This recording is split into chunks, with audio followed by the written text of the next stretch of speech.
তুই কি ভাবছিস তোর দিদি তোকে ইন্টেনশনালি ক্ষতি করতে চায়, না কোনো ডিলিউশনের মধ্যে আছে বলে এইসব কোশ্চেন করছে? তুই না সত্যি এই ফেলুদা বোমকেস দেখে দেখে না তোর মাথাটা জাস্ট গেছে।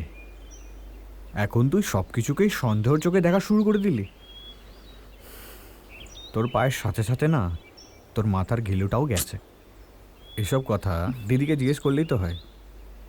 জিজ্ঞেস করেছি তো, কি বললো? বলছে কিছু না। ব্যাস হয়েছে, শান্তি এবার।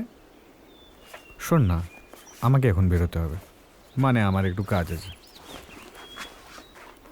আমি বিকেলে আসছি, তোর সাথে কিছু ইম্পর্টেন্ট কথা বলার আছে। শোন না, তুই এসব নিয়ে না এত চাপ নিস না। আমি বেরোলাম, ঠিক আছে? বাই। বাই।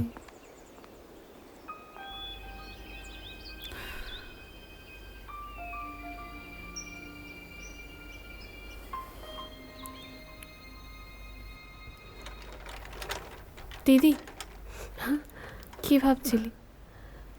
কিছু না, ওই একটু বাবা মার কথা মনে পড়ছিল এই আর কি। সে তো আমারও পড়ে। একটা সলিউশন দেব?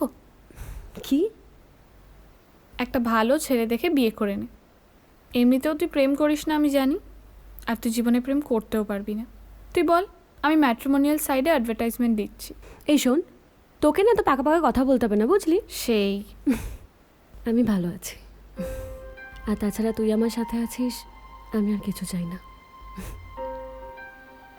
কিন্তু দিদি, আমার জন্য তো তোর লাইফটা এভাবে নষ্ট হয়ে যেতে পারে না, তাই না? তোরও তো অধিকার আছে তোর নিজের মতন করে একটা পরিবার গড়ে তোলার। আমার পরিবার, আমার সব কিছু তোকে নিয়ে, আমার আর কাউকে চাই না, বুঝলি? এই যা তো, আমি ফোনে এখন একটা জিনিস দেখবো, যা। কি জিনিস দেখবি? উল্টোপাল্টা কিছু? মানেটা কি? খুব পাকা হয়েছিস না, যা।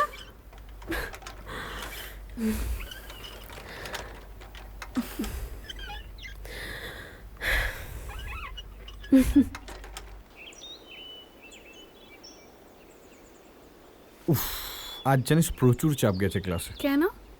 উফ, সেরকম কিছু না। আজ ক্লাসে একটা সারপ্রাইজ টেস্ট নিল, then we had a dance practice.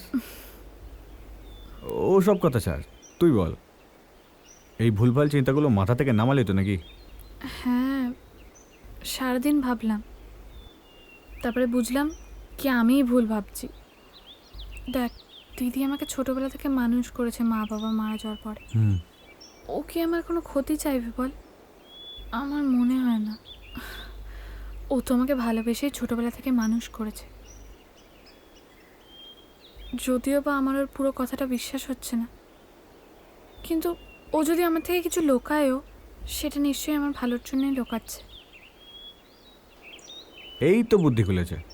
মাঝে মাঝে বোকা বোকা কথা বলিস, আবার কখনো কখনো আজকের মতো এত ম্যাচিওরভাবে তুই বুঝিয়ে বলিস। এটাই ভালো তোর মধ্যে। শুধু এটাই ভালো? হ্যাঁ, তো আর কি হবে?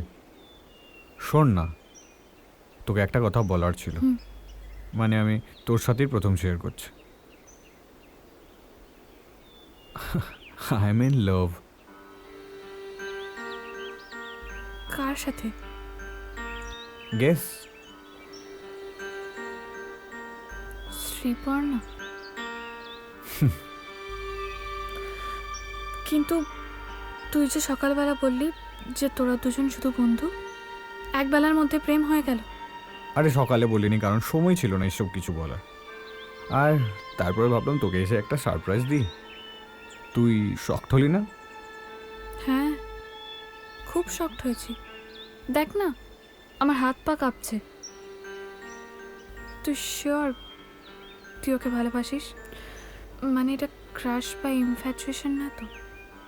না রে, ও সব জিনিস বুঝতে পারা যায়। মানে ও যখন আমার দিকে তাকায়, আমি যখন ওর দিকে তাকাই, আমি ফিল করতে পারি কোনো কানেকশন তো আছেই। দেখিস, মোবাইলের কানেকশনের মতন যেন কেটে না যায়। তুই চুপ করবি, সবসময় নেগেটিভ কথা না বললেই নয়। তুই কি খুশি হলি না? হ্যাঁ, খুব খুশি হয়েছি। আচ্ছা, এইসব কথা বাদ দে। আজ রাতে কি আছে মনে আছে তো? আজকে কি আছে বলতো? আমার বার্থডে আজ 12টায়। I am really sorry. Happy birthday in advance. শোন না, আমি কিন্তু আজকে রাত্রে আসতে পারবো না। আই হ্যাভ প্ল্যান উইথ হার।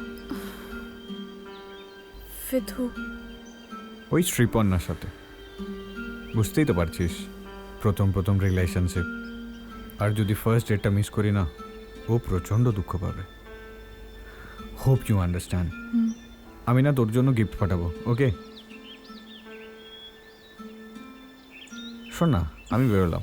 আমার কালকে তো না, পরশু দেখা হচ্ছে। ঠিক আছে, চলি। Bye bye.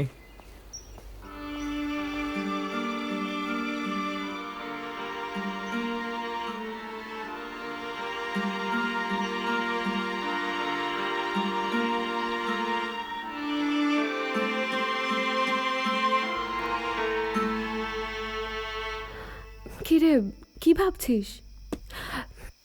এখনো কি প্রেসক্রিপশনের বিষয়টা নিয়ে ভাবছিস? হ্যাঁ? না রে, কিছু ভাবছি না।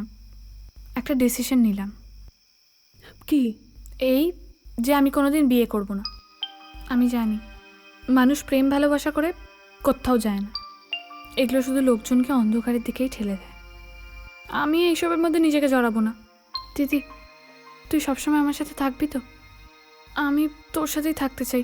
আমরা দুজনের মাঝখানে কখনো কাউকে আনবো না। আর এমনিতেও এসব ছেলেরা ভালোবাসার মর্ম বোঝে না। আরে থাম থাম থাম, কি হয়েছে বলতো? দেবের সাথে কোনো বিষয় নিয়ে ঝামেলা হলো নাকি?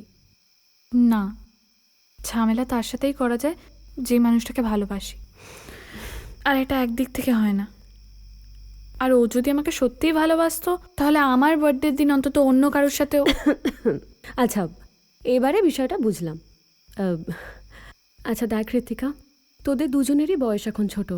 আর আমার মনে হয় দেব হয়তো এই সিচুয়েশনটাকে এত সিরিয়াসলি নেয়নি, তাই জন্য হয়তো তুই ভুল বুঝছিস। আর আমি যা দেখেছি তাতে মনে হয় দেব তোকে পছন্দ করে, নাহলে এত কেয়ার করতো। সবসময় ফোন করা, বাড়িতে আসা। কেউ কাউকে পছন্দ না করলে এত কিছু করে না। বাবা মাও সবসময় এরকমই। দিদি, আরে সে তো মানুষ কুকুরকেও যত্ন করে, তা বলে কুকুরকে কোনোদিন বিয়ে করে? ও যদি আমাকে ভালোই বাসতো, তাহলে আমার বার্থডের দিন ওই শ্রীপর্ণা নাকি তার সাথে বেরোতো না, আর তার সাথে সারাক্ষণ চিপকেও থাকতো না।